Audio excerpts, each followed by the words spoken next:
The County Conversation podcast is sponsored by Daffabet, the world's leading online betting site. To find out more, visit daffabet.com. Hello and welcome to the County Conversation, the show where we take the three most interesting stories from the world of county cricket and give you the inside track to them here. I'm Cameron Ponsonby. I am Nick Friend. And our three topics this week are Metro Bank fever. We're a week in. How's it going? What's the news? What are we looking at? How's the competition running? An interview with SACA founder Tom Brown about how the Metro Bank is providing opportunities for SACA players and county cricket's role in the rise of Italy. We've got our cricketer colleague James Coyne in to explain the rise of cricket's newest World Cup competitor.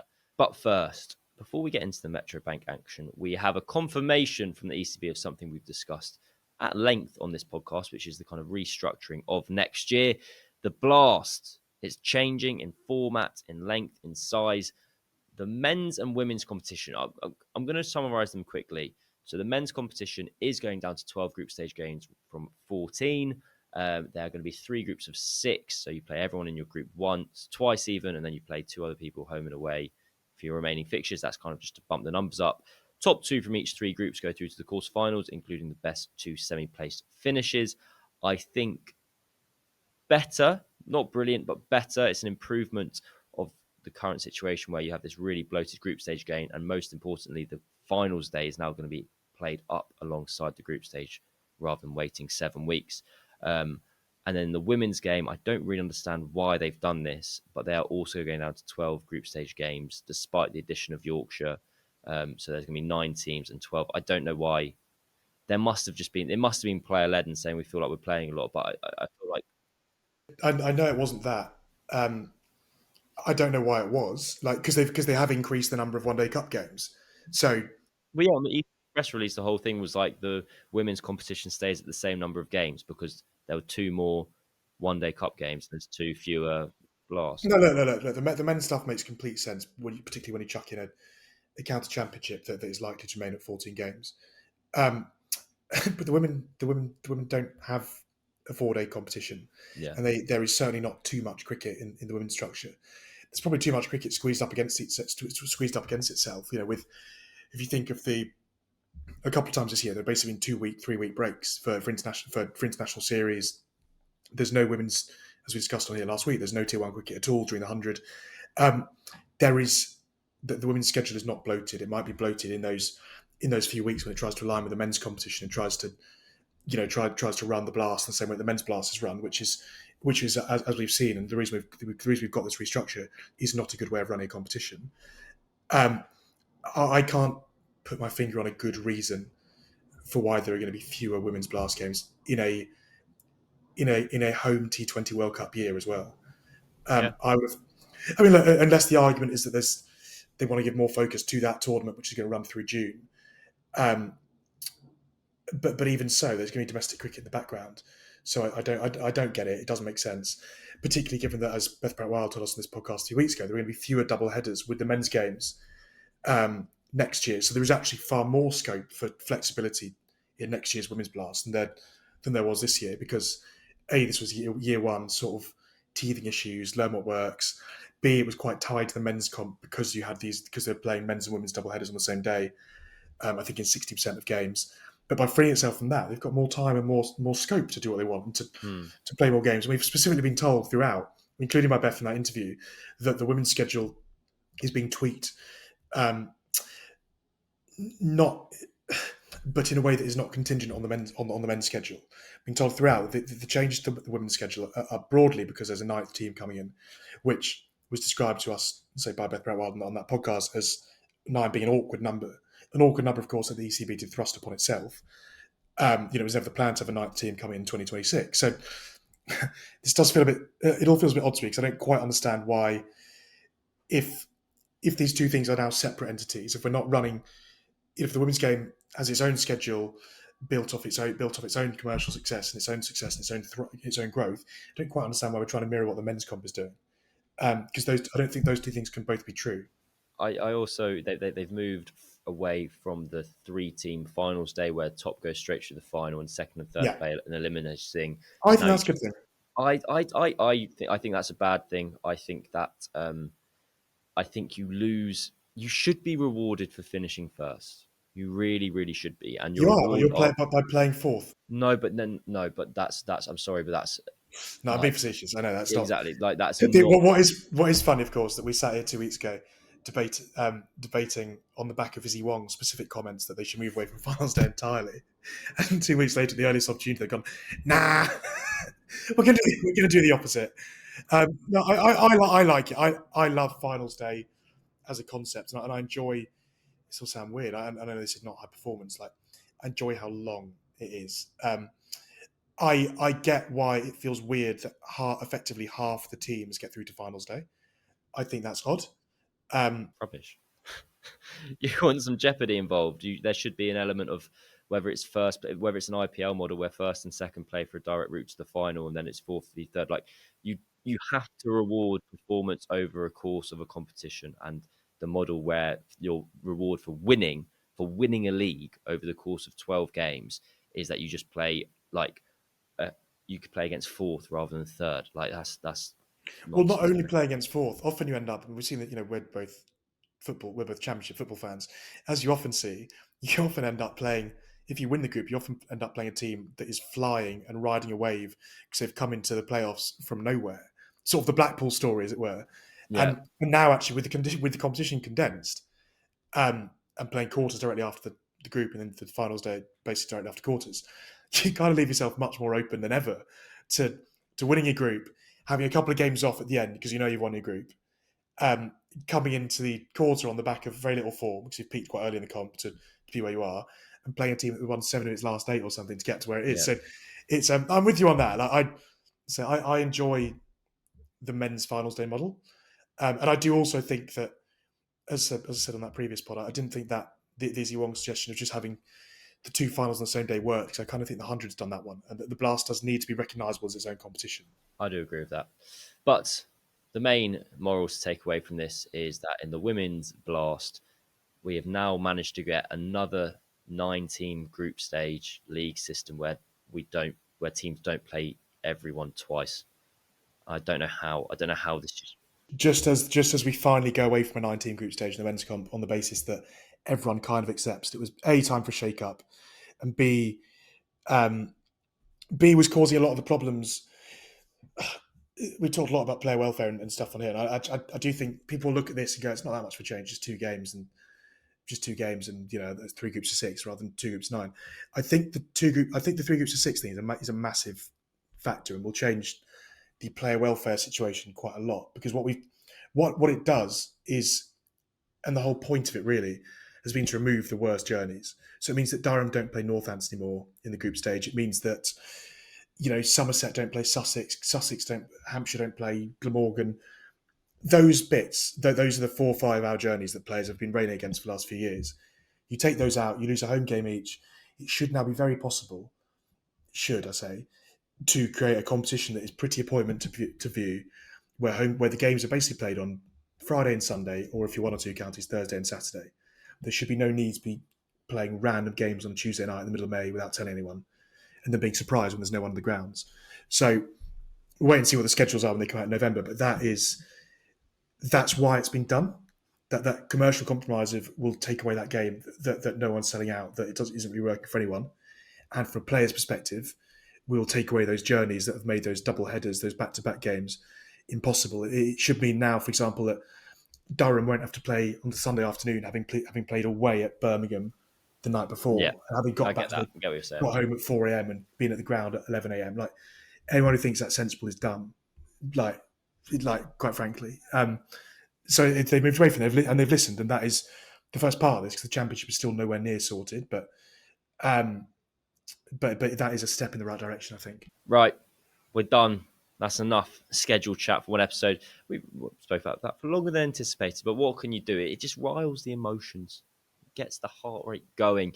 Metro Bank is another thing that gets the heart rate going. What stood out from these opening rounds, Nick Friend? It feels like there's a lot of cricket matches being played that are quite identikit to one another.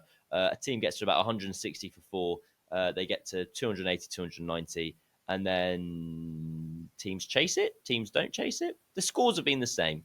The first 3 games, so I've been at 4 games the first 5 days. The first three of which, the first thing scores were 287, 289, and 292.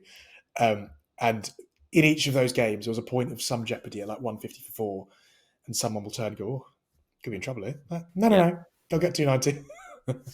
And no, you're right. Like I've seen Somerset chase 290 against Middlesex. I've seen Sussex chase 289 against Kent, and then I've seen Gloucestershire very easy defend 290 against Surrey. Well, And then I saw Middlesex chase down 260 against Sussex. So um, it feels like quite old school 50 over cricket to me, in a way. Like everyone's reaching. There have been fewer massive scores. Part of that, I think, is because we've seen a lot of games at outgrounds where boundaries are smaller, yes, but actually pitches are less flat or less professionally flat, let's say. Um, and no, I do feel I've seen the same game a lot of times, but I do also think that I think there's something about 50 over cricket that is. give me your main takeaway on the pitch and give me your main takeaway off the pitch. So on the pitch can be a player and off the pitch can be a vibe like attendances or something. Okay, I think my main takeaway is the main on-field one. I think is exactly what we predicted when we spoke last week about the pathway. The bit I've always really enjoyed about this competition, and will continue to really enjoy about this competition, is that you see players for the first time. And when I say for the first time, I mean that both ways. A, it's the first time I've seen Thomas Rue bat live, for example. But it's also often, but I'm also often one of the first people to see these guys play live, which is, if you know what I mean, which is quite an interesting place to be, because you all kind of come into this with a bit of, these kids can play as youth cricketers because they're only playing at 16 years old in the adult game if they've dominated the under 16s, the twos, the pathways, whatever. But watching Thomas Rubat at Radlett, for example, was very much like, you don't want to put the pressure on 17-year-old Nah, do teenagers. it. Ramp it up. Ramp it up. You don't want to be like, oh, a star is born, all that rubbish. But like, you do watch these guys go, this. I think I don't want to say what an amazing player this is, but because like you never know what's going to happen.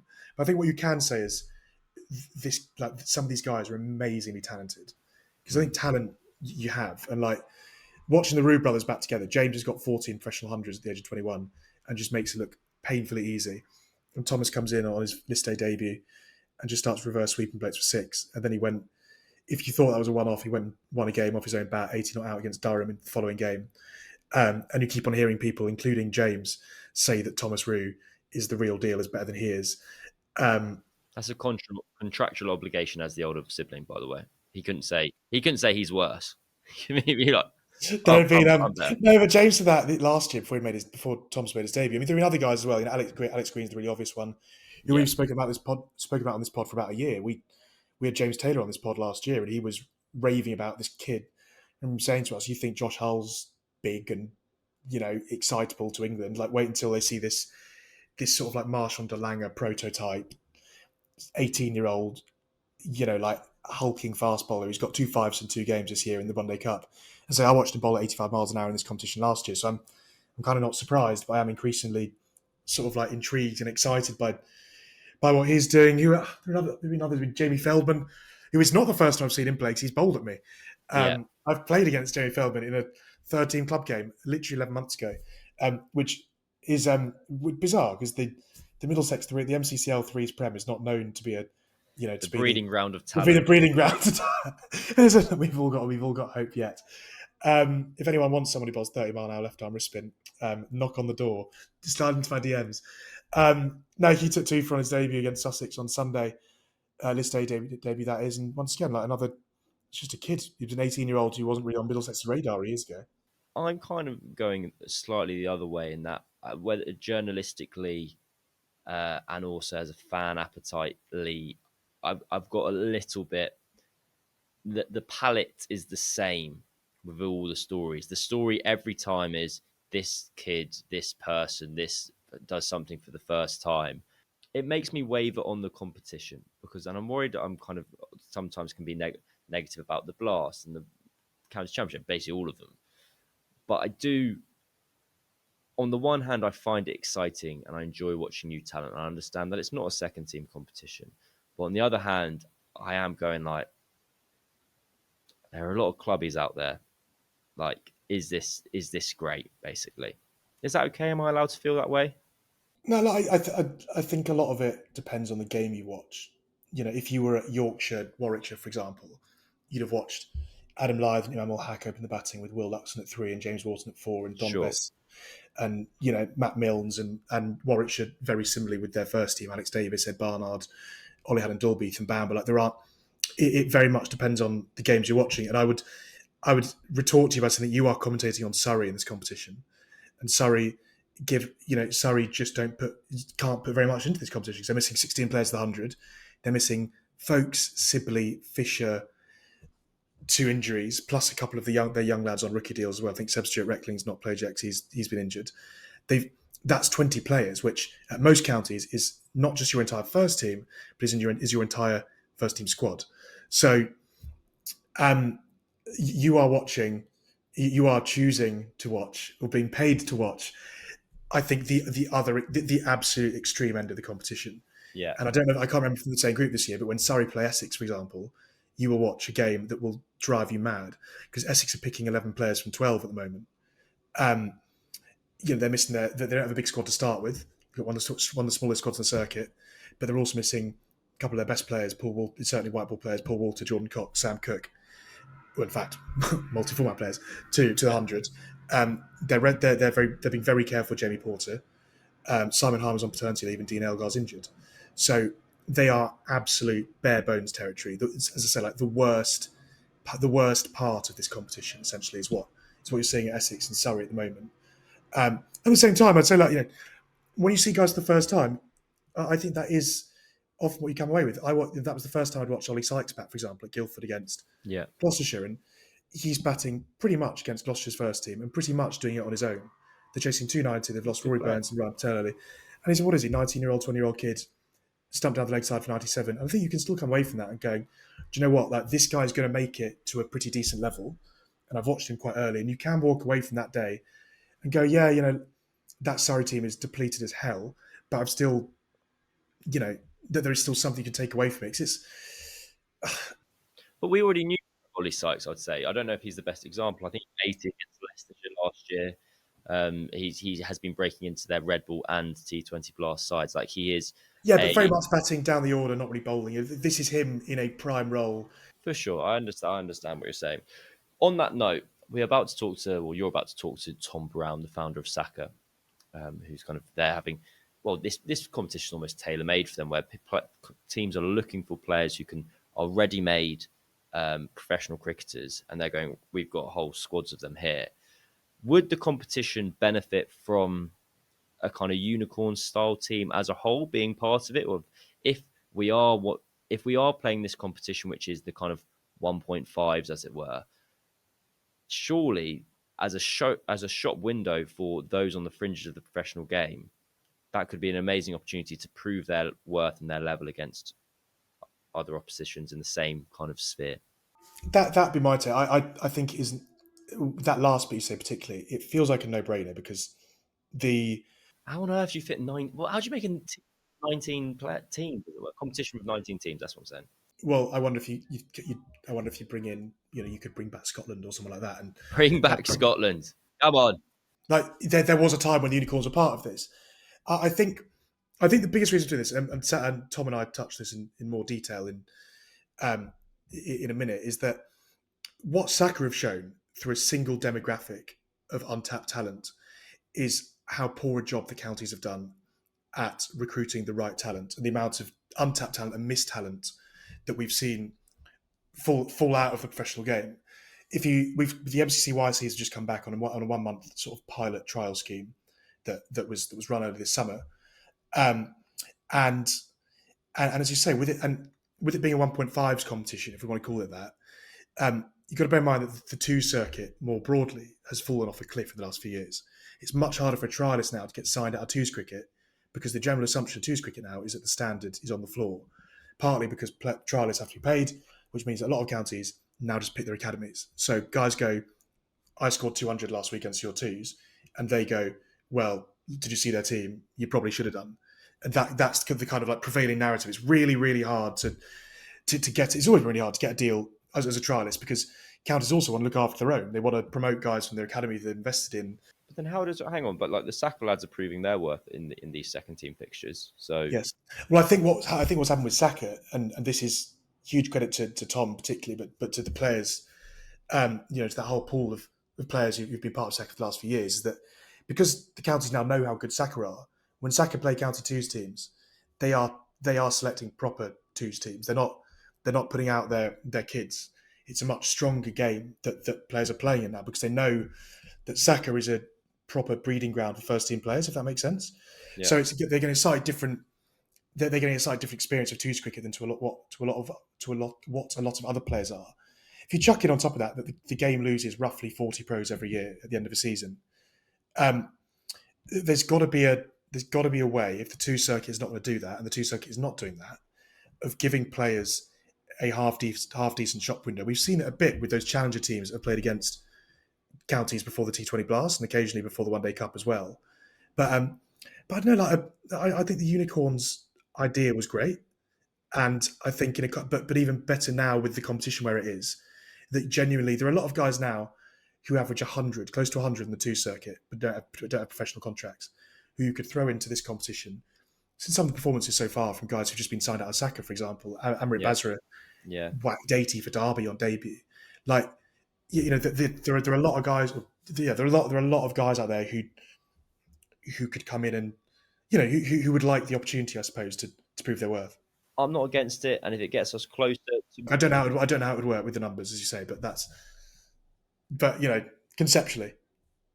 as anything that gets us closer to the holy grail of 4 groups of 5, 8 group stage games, top 2 in each go through to the quarterfinals, I'm all for. Right, next up, Nick chatted with SACA founder Tom Brown, as we've just mentioned, about the initiative's relationship with the competition, and that's coming up just after this break. The Cricketers' award-winning team brings our subscribers news, features and insight on county and international cricket every single day. You can try us now by signing up for £1. Yes, you heard that correctly, just £1 at thecricketer.com/digital. We're joined today by Tom Brown, who is, what's your official title these days? You're obviously SACA founder. Yeah, And what have you?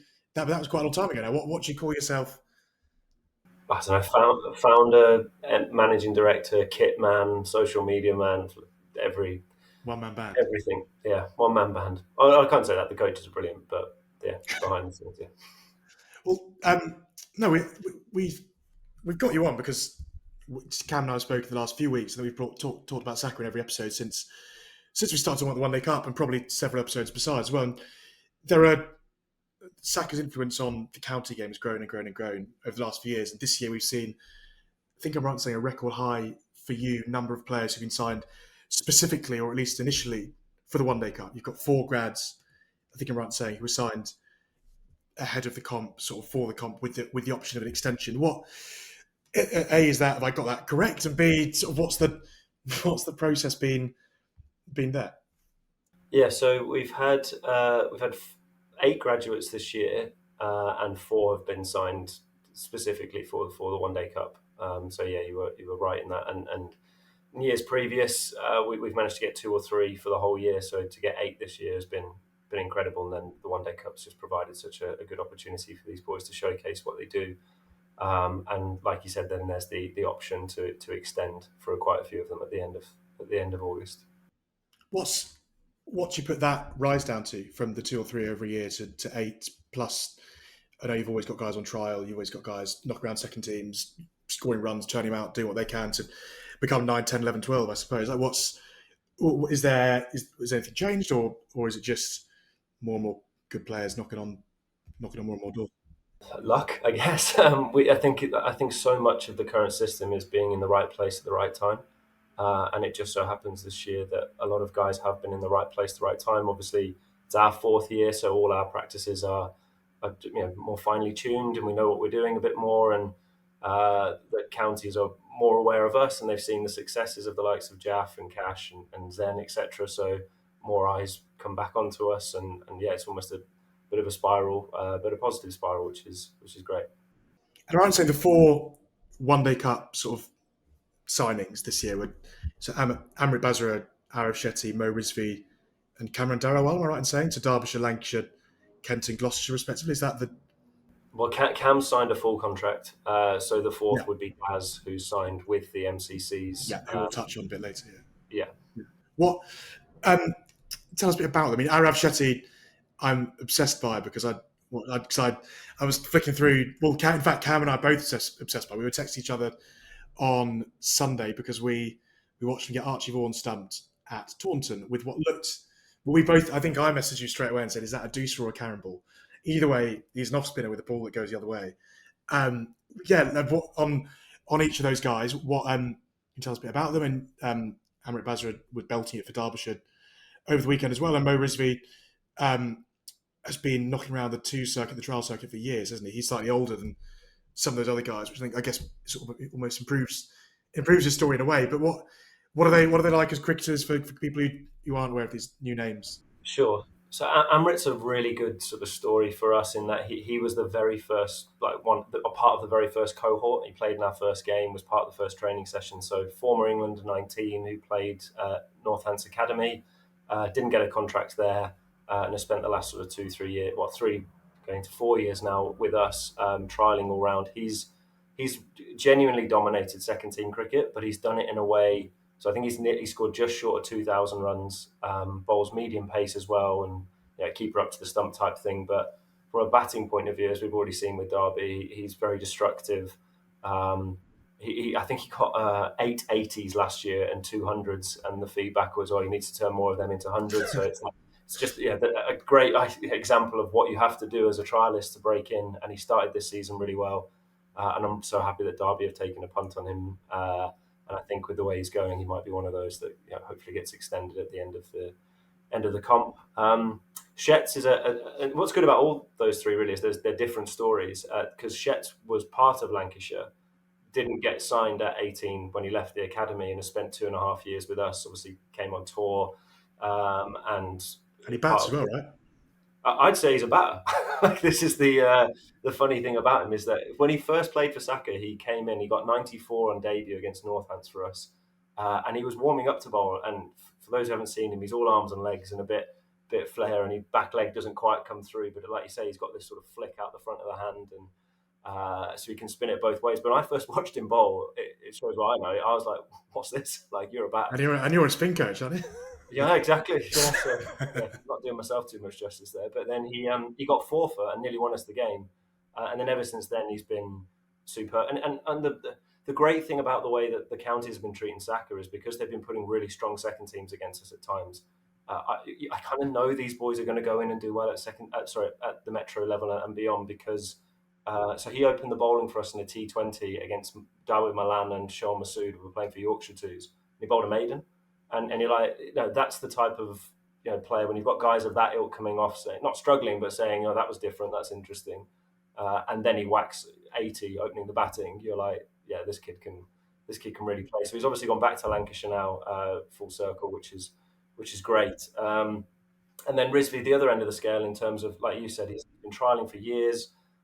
He's always done it just enough to keep the hope alive, if that makes sense. He's always got sort of 2-fers and 3-fers as a leggy batter, and score sort of 50s and 60s. But for this year, he's worked so hard. He actually had a shoulder operation in I think around January, and it was almost like career over time for him, even at club level. Well, certainly bowling, couldn't really get his shoulder up, and he's just worked so hard. Took himself away to Australia. And I think in the game before his contract got announced, he took 9-for and scored 170 red across 2 innings.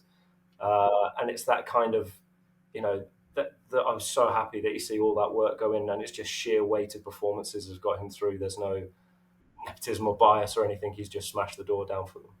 And all those stories, I suppose, speak to the original sort of SACA blueprint, which was that you're kind of providing first team ready, or players of first team age, I suppose. I mean, I remember when Yadvinder Singh joined Worcestershire, I think he was 27, 28 then, and he was the first. I guess there were other guys who were 22, 23, 24 who'd signed, but he was the first.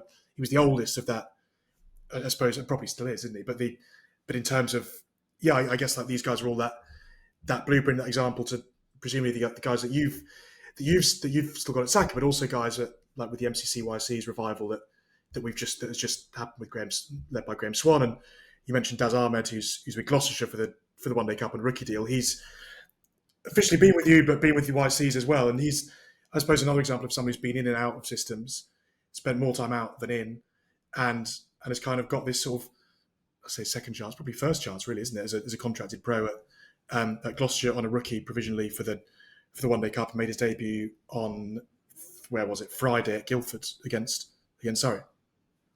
Yeah, he's a good example again of someone that was sort of Gloucester are really good. Obviously, we've got a strong relationship with them. And Owen Dawkins came through the YCs, who's the who's Gloucester's second 11 coach, so really understands the sort of late developer given opportunity model. But they've invested in Daz for two years now, well maybe even more, but certainly with us. So we train in the winter alongside Gloucester. So we've got a partnership with them where basically you've got 4 nets of the Gloucestershire senior team training, and then the 5th net is one-to-ones with SACA.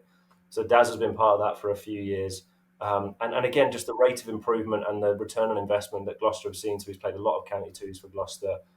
He's captained with us. He came on tour with us.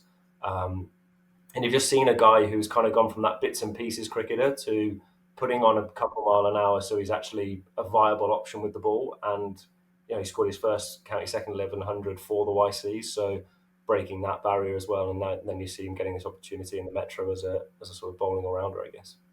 And he played against on his debut. He played against Nikhil Grantler, who was making his debut for Surrey. Who I think is another one who both SACA and the YCs could claim credit for, so to speak. I think in Nikhil's case, he scored a zillion runs, and I think I've got the stats here, something like 8 second team hundreds, 100 v Durham's first 7 in the National County Showcase game earlier this year. He's been with Warwickshire, hasn't he? He was at Durham Uni, played for the UCC, MCCU stuff. He'd been on the Essex Academy beforehand. He's scored big hundreds, double hundreds. He's done ample work to get this. But I suppose on a wide level for those two guys and for the YC scheme in particular, I mean, you've shown with SACA through SACA what I suppose the amount of untapped talent and missed talent that exists in a single demographic up and down the country. I mean, for you, working with, as you say, those sort of late developer cricketers, like how important is it that this revived YC's program A sort of continues to exist, but B expands for the sake of loads of similarly untapped, missed players who, as you say, are knocking around somewhere in club cricket, twos cricket, doing really well, but actually just not finding that bit of luck to not be the right place at the right time?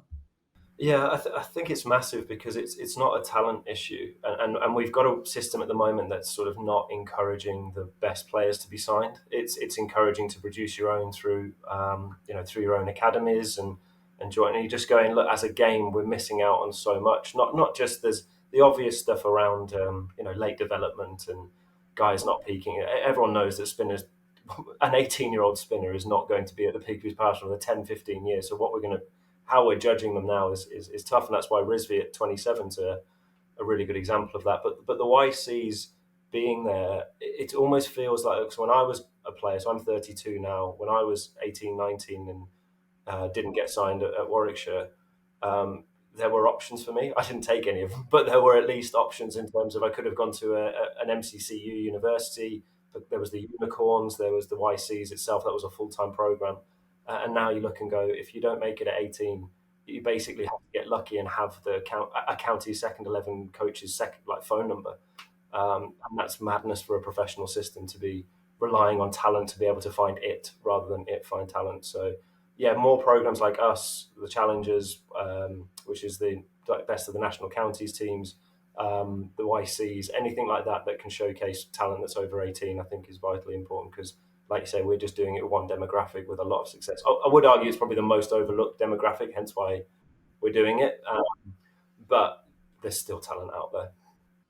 As you say, when you say there the encouragement to produce your own players, of course, there's you.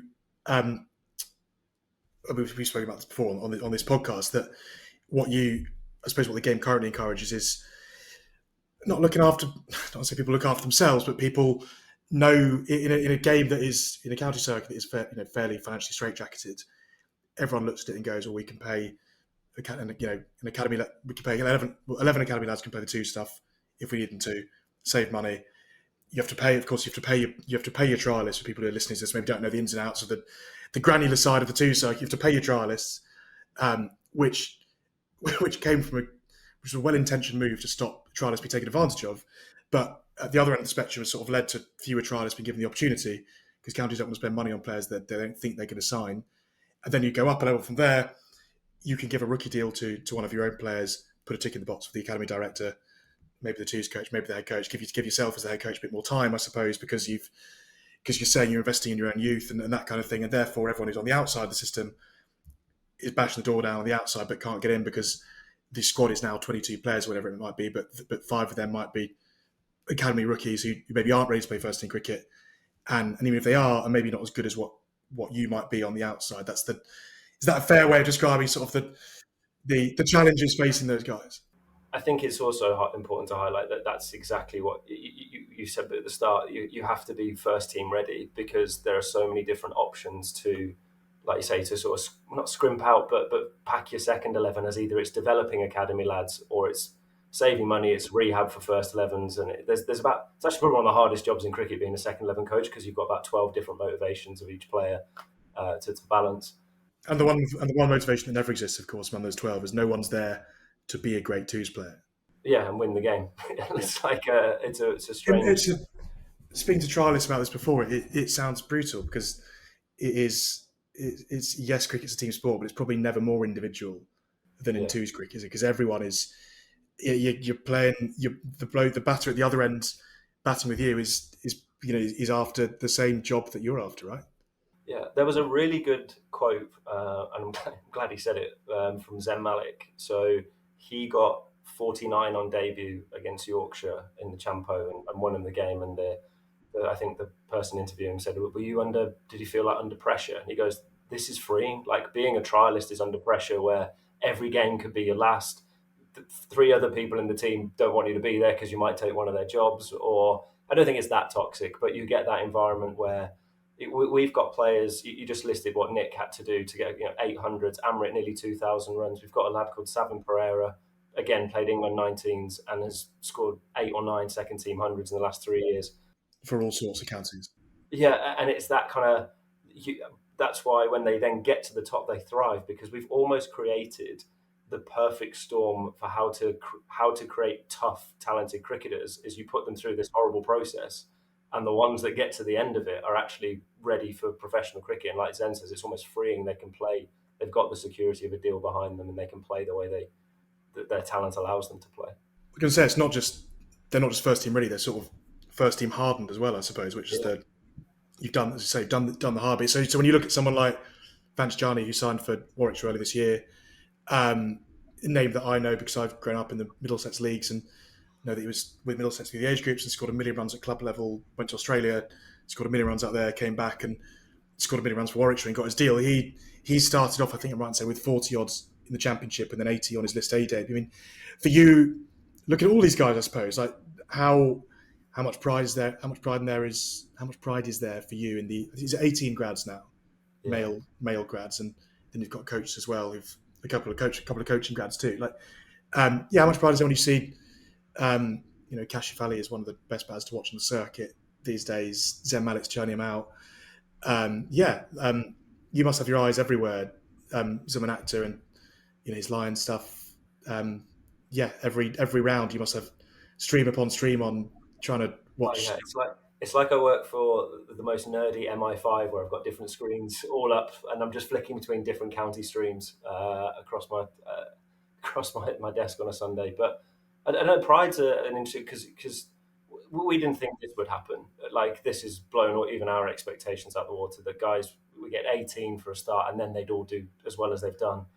But it's also that kind of feeling inside that there's still players that need to get in. Like I just mentioned, Sav being one of them, and there's so many more that are part of the SACA program, and you feel you've let them down a little bit because they're coming to you going, what more do I have to do? And you're like, I don't know. Like we're going to work hard for you. We're going to try these.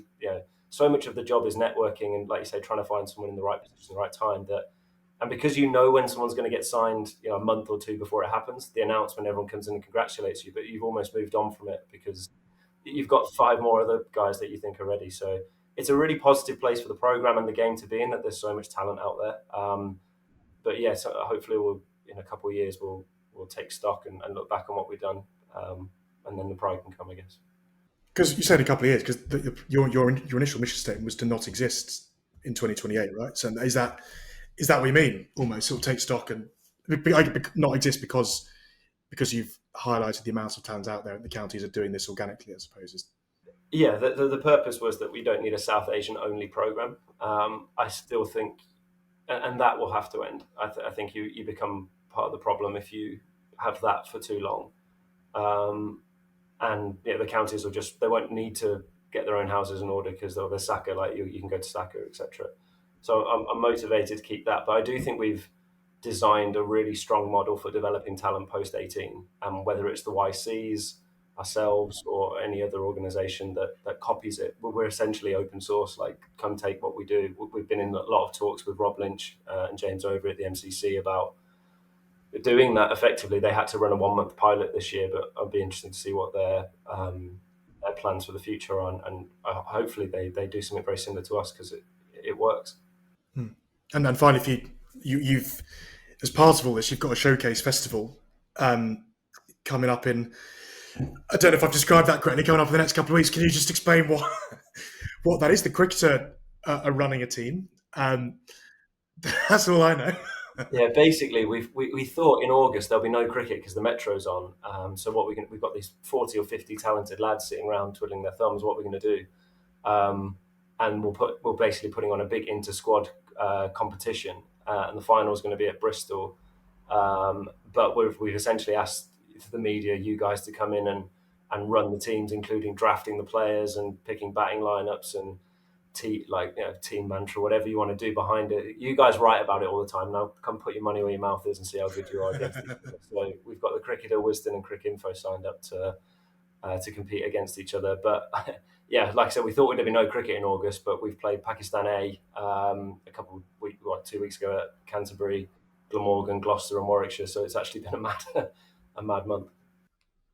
No, cool. I look forward to. I don't think I'm in charge, but I look forward to being there and representing or watching, not the red team. The red team. I was going to say 3 nice colours, isn't it? That'll be nice.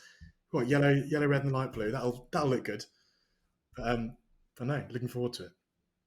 Thank you, as ever, to Tom Brown for joining us. And we've got another special feature this episode. We're joined by James Coyne, the Cricketer's Emilio Gay correspondent, as Nick Friend has dubbed him. He's we've decided he's our resident Italian expert, and he's going to kind of talk us through county cricket's kind of unusually strong role in Italy's route to World Cup qualification. They are the latest country to qualify for a World Cup for the first time, and they've got plenty of people who have strong connections to the English domestic game. Wayne Madsen, Grant Stewart, Marcus Campopiano. It always gets me, that one. Jade Dernbach, Gareth Berg, Emilio Gay himself. James, I guess we're just going to start from the beginning. What is the story here? How did Italy find these guys? How have they ended up at a World Cup? Well, I mean, it's been happening quite a while now. I think even in 2012, Michael Di Venuto was playing for Italy. And way before that, Joe Scuderi was the famous one who came over to play for Lancashire and in the leagues, and he was playing for Italy when he could as well. So, it's been happening for almost a quarter of a century now. I suppose there's people in Australia and South Africa in particular, we have to be honest about this, who have Italian passports and they spot the chance to come and play for Italy. And obviously, having that EU passport, as we all know as county fans, if you follow this quite closely, especially with the Colpack thing having been discontinued, having an EU passport is like a golden ticket for some players from different parts of the world. So I'm sure, once agents start getting involved and start, letting counties know that one of their players has got an EU passport, it becomes very, very handy for coming over and getting a county gig. So yeah, that's obviously not the case with all of them. Someone like Emilio Gay is British basically, but he has his dad is from Grenada, I am supposedly the Emilio correspondent, so I thought I'd better explain. His dad is from Grenada, so he could also play for the West Indies. And his mum, I think he certainly has at least one Italian grandparent, which, when you're from Bedford, as I am, as Emilio is, isn't that unusual. So that's how it happens, and he is called Emilio after all. So Where's the Bedford Italian connection come from? I'm interested. How long have you got? It's cultural history as much as cricket history. Basically, in the This 50s, is the moment this pod was destined to reach. I've been waiting for years to have this conversation, and now we're finally having it. No, basically, in the 50s, a lot of Italians came over to work in the brickworks in sort of central Bedfordshire and around Peterborough as well, to work for the London Brick Company. So basically, a lot of bricks were made, but they asked Italians to come over and do the hard labour, basically. And so lots of Italians came over to Bedford in particular, but also Peterborough, and they've settled here, and they've and so 1 in 7 people in Bedford is estimated to have some Italian heritage. So it is amazing. You've got uncles, haven't you? I haven't got any Italian blood, but I have 2 Italian uncles. So yeah, it's one of those things that, and the thing is, you play cricket around here, and you're like, why aren't there more Italians? There's a few. You'll come up against the odd one who's got some Italian heritage, but not as many as I'd hoped. But Emilio is one of them. Go on, I can ask you. You said there that players come over, but players use their Italian passport to come play for Italy. Is it that way around, or because there are a lot of, if we take Ricardo Vasconcelos, for example, another Northants man, as Emilio Gay was, he's got a Portuguese passport, I think, and he's obviously never played for Portugal. Lias Deploy has never played for Hungary. Mikey Cohen, who I watched last week at the One Day Cup, has never played for France. Which way round is it? Because these passports exist, but does it rely on having this slightly out there, suddenly ambitious, sort of federation head, perhaps? He goes, who have we got? Who could we put together? How far can we go? So certainly an element of that. I mean, I know Justin Broad told me that when he played for Germany, through his mother's side, his agent had got in touch to say that someone from the German Cricket Federation had done some digging and had worked out that he had German heritage. Certainly in the case of some boards, they actively, they put the feelers out to people they know in England or in Australia. Do you know anyone with Italian heritage or whatever? So I know that it will come down to energetic. But then people just talk like we talk. I remember Simone Gambino was the long-serving president of the Italian Cricket Federation. Oh, do it! You were going to do it, weren't you? I was going to do it. I was going to do the Federazione. I was going to do it. But I mean, we would have conversations. I'd say, "Oh, have you tried Tony Palladino?" If you say, "Oh, I can't quite persuade him," or he's not quite eligible, or whatever. So, people have conversations, and this stuff just comes up. Obviously, it's a bit harder when it's Justin Broad. I mean, there's no obvious sign that Justin Broad is German, or has German heritage. Wayne Madsen. So it does take digging in some cases, for sure. Can I ask? Will Smead could play for Germany because his grandma escaped at the end of the war. So I think I'm right in saying that Will Smead's brother has played for Germany, but maybe in rugby. I want to say. I think you could be right. I think Tom Cadmore's brother has played for Germany. That's correct. Yeah. Cab, you're sat your depth there, mate. I'm not. I'm just intrigued. James, you mentioned that Italy have been doing this for kind of 25 years, but there's obviously been. There's a historical element to it, but there's also a recent element to it where Joe Burns has got involved, and they've had a real push to try and now successfully qualify for the World Cup. I guess my question is as simple as why? Why now? What changed in the last couple of years where they got all these players involved? I remember a story I've been told that Gareth Berg, I think, correct me when I'm wrong, was kind of like a player-manager type situation. To my mind, it almost seemed like he started a new Football Manager file. He was like, right, we're going from the beginning here. Who are the players I can find? And we're just going to give it a go. Is that vaguely true? I think there's Campopiano, who's now the Surrey strength and conditioning coach, by the way, in his day job. I think he's also played for Oxfordshire as well recently. And he's played a game for Sussex, I think, back in the day, didn't he? Yeah, he came through the Sussex ranks. And how he got involved, I mean, it shouldn't have taken a genius to work out that he was eligible, but he basically met Gareth Berg at a twos game, I think, at Northampton, where obviously Gareth Berg was playing for Northampton at the time. And so he tapped him. He made it clear that it was available. He could have a chance to play for Italy. But yeah, I think Gareth Berg made a real push to try and find out who was available. They certainly, when he came in, they brought in a load more. After COVID, they brought in a load more different players that Gareth would have found out. The Menenti brothers, for instance, I think came in around that point. So yeah, certainly he would have had an impact in bringing in different players at that point. And I think it obviously helps this time with the fact that Ireland qualified for the next T20 World Cup through the rankings. So that did open up a spot for Italy to potentially get through, which they would have struggled to before. I think the previous time they just missed out. Obviously, Germany didn't even get through to the regional finals this time. So,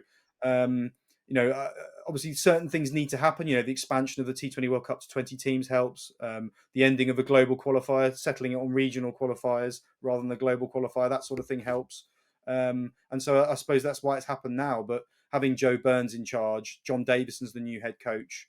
These are people who know what it takes to win at this level. And so that's.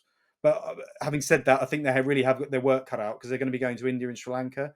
If this World Cup was in Australia, for instance, you'd fancy them to win it, certainly to cause a couple of upsets, but it's going to be tough, I think, out there in India and Sri Lanka for them.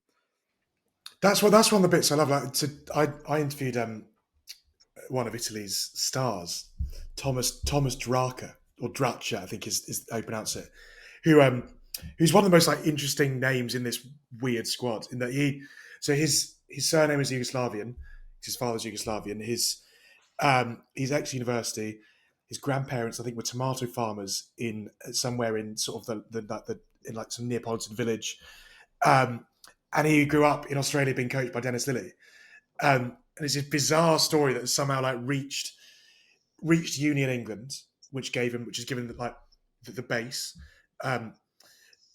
but then couldn't play that much for Italy recently because he wants to qualify to be here longer term, so has to do a certain number of days in the country. But he's also this guy who was in the IPL. He was on the IPL auction list. He's played in the Canada Global T20. He's never played a professional game outside of.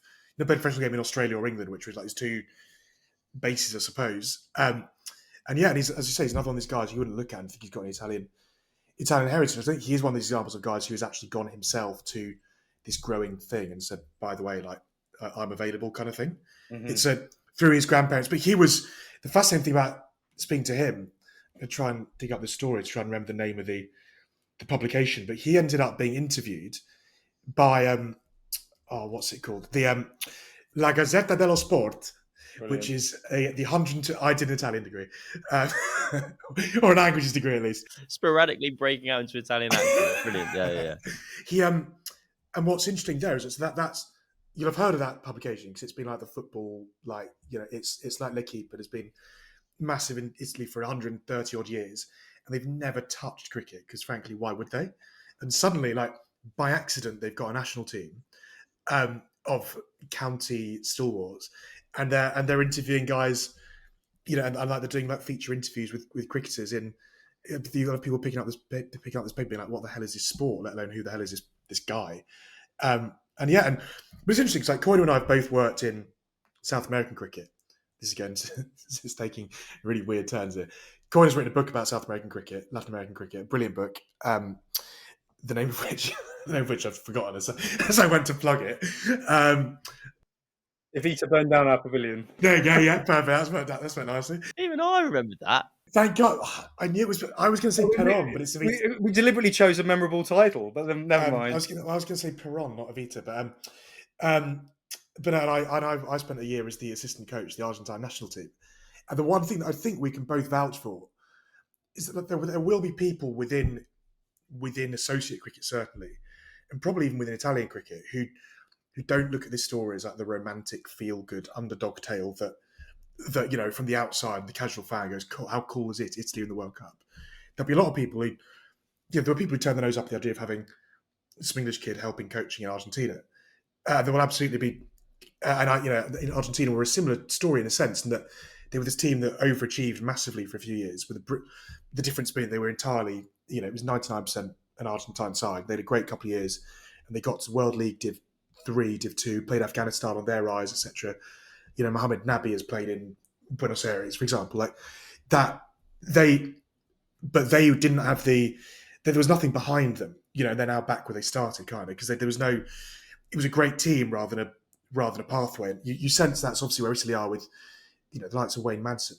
These guys are not going to be around forever. Sort of the older guys, and Emilio Gay is one England selection away from him being ineligible as well. So the interesting bit is like it's not. Look, I imagine if you asked the Dutch and the Scots, like they wouldn't be quite so chuffed to have this lovely story of another European team, rocking up at a World Cup, because ultimately that's what they're doing. I mean, and this is 100%, and I suppose this is the thing, that when there are critiques of associate cricket, there's an understandable fact that it almost becomes a bit of a lottery as to which countries have had a lot of immigration out of them, and therefore people can come back to play for them. So the Netherlands, loads of people went to Australia from the Netherlands, hence and to South Africa, and therefore the Netherlands. That's a big reason why Netherlands are quite strong. Italy. Similarly, massive immigration out of Italy to Australia and South Africa. And I suppose this is where it gets a little bit more difficult to say, but Australia and South Africa probably being bigger cricketing countries in the sense that more, I don't know. I don't think Italy will be offended. Don't worry. No. Well, I was going to compare them to us, actually, in the sense that Australia, being a bigger cricketing country, have been more successful in persuading all these different groups of people to take up cricket. So an Italian Australian is probably more likely to play cricket than an Italian Briton, probably. And this is perhaps why they've been so successful in producing these players and luring them to come back. So, but no, 100%. If associate cricket becomes a lottery based on who's got lots of people who immigrated 50 years ago, it's not quite such a good story. And I suppose what it comes down to is it sustainable? Is it going to lead to Italian cricket getting stronger, to better facilities, to cricket going into schools, to genuine academies popping up, producing players? That's the question we need to know. That's the €1 million question. I was going to say the €1 million lira question, but anyone who grew up in the 90s knows €1 million lira isn't very much money. So I wouldn't dwell on that too much. But so I mean, that's the question. Is this World Cup appearance going to lead to something more sustainable and lead to cricket getting bigger in Italy? I suppose the counterpoint to that, and this is broadly where I've always sat with this, is everywhere's got to start somewhere, and because the game's gatekeeping, and because of the way that, frankly, a lot of nations are almost discouraged by the ICC from taking cricket seriously because of how completely ludicrous the goalposts are in order to get anywhere. Someone within Italian cricket would have looked at this, however many years ago, and gone, "This is ridiculous. We'll never get to World Cup. It's not built for us to get to World Cup." So that was certainly the way the Argentines felt. The hoops you had to jump through to reach to even get to a point where you could pretend you had a chance of reaching a major tournament. So if you're ambitious and cricket's not mainstream, it's not on the curriculum, it's not part of the national lexicon, like, you've got to. This is the way, isn't it? And if this might have less of an impact in Italy and more of an impact on other cricketing nations, if you see what I mean. So you might get less of a pathway, but you might get more examples of Italy, which is cool, I think, because you want a global game, to use the name of your column in the magazine. You want a global game that can thrive. You want a global game, don't you? You want teams that not everyone's going to there is not going to be the sustainability to every pathway, particularly at the moment with the way that cricket is built worldwide. But Germany tried this 5 years ago and weren't that far off, with Michael Richardson, the old Durham wicketkeeper, was playing for them while playing for Durham. Dieter Klein at Leicestershire at the time. Like they'd started on this process, hadn't they? I remember a time when David Wiese still first played at a World Cup for Namibia. He was very conscious of not making the story about him. As much as he was winning them games, his point was very much that actually David Wiese hadn't played a huge part in qualifying, and it was not him that qualified Namibia for a World Cup. You want, yes, players like him, another county stalwart, help you once you're there and help you that last push. But I suppose that you need them to create this story in the first place, if that makes sense. Yeah, sure. And I suppose I suppose once the ICC brought in that, the global T20I ranking system, and they made it possible for teams to qualify for the T20 World Cup, and that's how you get your name out in lights. I suppose these are the rules, and the eligibility rules are such that as long as you have a grandparent or later residency or what have you, they're only doing it within the rules. So this is the platform that the ICC have created. This is the model they've created sort of 7 or 8 years ago, and you can argue that this is what the teams are doing to try and do the best they can within that model. So I suppose where I have more of a philosophical disagreement with it is if money is being used to pay players or bring players in to fly them around the world instead of being used for development in your own country and producing players. That's the philosophical question you've got to answer. And that's the club cricket question as well, to be fair, isn't it? That's every level of the game. Are you paying someone that could be going to a junior bursary, and it is a county flying overseas in for 2 games that could be going towards a rookie deal for someone next year? I suppose that exists throughout the game. But it's going to be fascinating. The ICC, as we all know, shall I use the word rig? I'll use the word rig. They rigged the draws for the T20 World Cup, right? So they will put Australia and England in the same group as Italy, because they're bound to put Italy with Australia because of all the Australian links. The Christian Vieri derby, eh? And exactly, and England are always in the same group as Australia in World Cups. So Italy and England are bound to be in the same group together. Italy or England. Will there ever have been more county cricketers playing in the same international game ever? There you go. There you go. This is called the County Conversation Podcast, and there you go. But and actually, one thing we should dwell on just quickly is, there is Nick alluded to the ruling there in terms of associate to full member. So Spencer Johnson, for instance, is eligible to play for Italy, but he won't be able to play in this World Cup because he's played for Australia. Emilio Gay, the moment he gets picked by England, he'll become ineligible for Italy for the next 3 years. So it'll be interesting to see at the end of that Ashes tour if England have been marmalised again in Australia, and people say time to pick Emilio Gay, that would rule him out of the T20 World Cup. So that's one to just ponder, I think. Time to pick Marcus Campopiano. Time to pick him, exactly. There are others though. This is kind of a tangent, but also not a tangent. It's happening elsewhere in Europe at the moment. Croatia's men's captain at the moment, Somerset claim is the youngest ever international captain, is Zach Vukusic, who's the 17-year-old brother of Erin Vukusic, who plays for Somerset Women in Tier 1. And I interviewed Erin in pre-season, and I'd said, how's this happened? I think she's obviously got a Croatian family, but she said that Croatia were trawling through play cricket, and they found her name and said she wanted to play. And I think she averages 98.5 with the bat. And in Tier 1 has dismissed Elise Perry, so she's part of a very small, presumably, club of Croatians who've dismissed Elise Perry. Whereas Zach is the Croatian men's captain, while also taking the new ball in the Devon Prem. So he's on Somerset's academy as well. He's a very talented cricketer. I mean, Nick's right. This is happening at different levels. So like Serbia, for instance, they have a number of Australian or British Serbians playing for them who played club cricket in this country or club cricket in Australia. There's a left arm spinner on Durham's academy books, I think, who plays for Spain. Yeah, I believe. We could do this for hours. This sounds fun. We could carry on. We could carry on with this, but no. So I mean, it's the niche version of that tweet. Guy just like sitting there naming footballers. Just sit here and name European Associate Academy cricketers.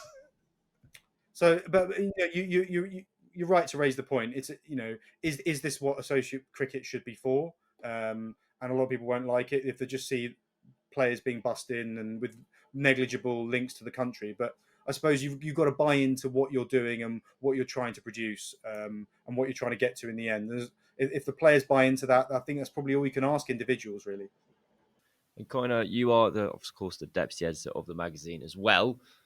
Can you give us a little taste of what's coming up? Are we going to have any World Cup or Italian action featuring there imagine Italian action in the months to come? Well, I mean, we're definitely going to cover that story before February, March when the World Cup comes on. But no, in the more immediate term, we've just had the Outground special, which obviously looking ahead to the One Day Cup, and I'm very much looking forward to go to Kibworth tomorrow for Leicester against Notts. No, coming up we've got a slightly different one. We're going for classic county one day finals. We're always a little bit guarded about what we give away in advance, but I can say with some security that I'm very excited to read. Mike Briley is one of our columnists, the esteemed Mike Briley, and he's dwelling on 40 years since he wrote The Art of Captaincy, obviously one of the most celebrated books ever released on cricket. So very much looking forward to that. And he's looking at sort of how, if he was writing it today in the sort of T20 franchise era, the white ball era, how would he write it differently? How would he have approached captaincy differently? So that's one to really look forward to. You mentioned my global game column. There's one of the new members of the ICC is Timor-Leste. Don't know if anyone knows where Timor-Leste is, but I've called them up, and I'm delighted to say they'll be featuring in the global game column next month. James, thank you very much for that, for joining us, for all the breakdown and lowdown on Italy. The County Conversation podcast is sponsored by Daffabet, the world's leading online betting site. To find out more, visit daffabet.com. James, thank you again for joining us. Nick, thank you for joining us. I guess thank me as well, and we'll see you and speak to you again next week. Goodbye.